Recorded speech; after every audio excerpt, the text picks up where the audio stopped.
Hi యోస్ PPN. Success అనేది ఊరికనే రాదు.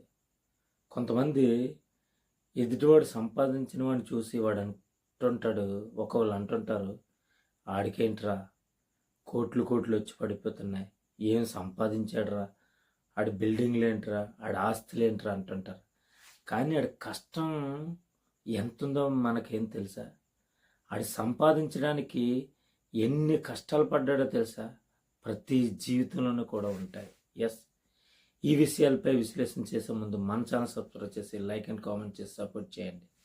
అయితే నిజంగా ప్రతి మనిషిలోనూ కూడా ఎన్ని కష్టాలు ఉంటాయంటే సక్సెస్ అవ్వడానికి ముందు చనిపోదామా అన్నంత వరకు వెళ్తుంది ప్రతి ఒక్కడు మానవుడి జీవితం అట. ఎస్, ఎందుకంటే అది సక్సెస్ వచ్చేసరికి అంత టైం పడుతుంది. ఒక్కొక్కరికి సంవత్సరం పట్టవచ్చు, ఒక్కొక్కరికి నెల పట్టవచ్చు, ఒక్కొక్కరికి 10 సంవత్సరాలు పట్టవచ్చు, 20 సంవత్సరాలు పట్టవచ్చు. కానీ నువ్వు కష్టపడితే సక్సెస్ అనేది ఉంటుంది. ఎందుకంటే ఈజీ కాదమ్మా సక్సెస్ అనేది. నిజంగా కొంచెం మోటుగా చెప్తున్నానని అనుకోవద్దు. మీరు కష్టపడకపోతే సంకనాకపోతారు, ఇది నిజం.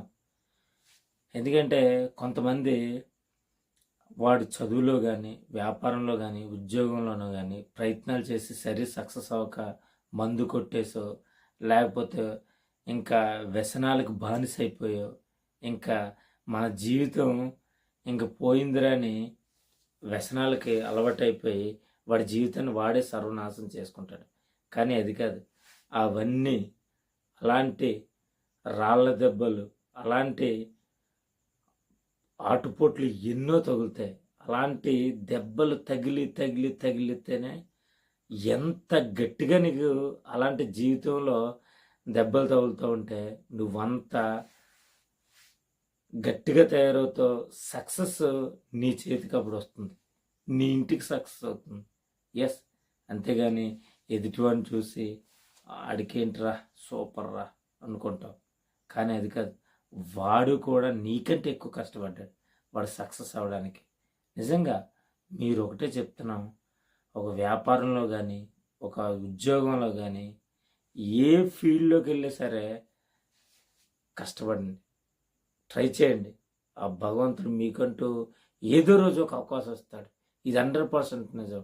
అలాగే భగవంతుని భక్తి రోజు దేవుడు దండం పెట్టుకోండి, మీకు నచ్చిన దేవుడికి.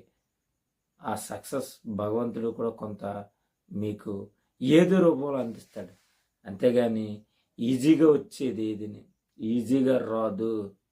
చెప్తున్నాను, ఈజీగా సక్సెస్ అనే రాదు. ఒకసారి ప్రతి ఒక్కరు కూడా నా చెప్పిన సలహాలు కానీ, సూచనలు కానీ మీకు నచ్చినట్టయితే మీ సలహాలు కూడా కామెంట్ రూపంలో ఇస్తారని కోరుకుంటున్నాను. Thank you.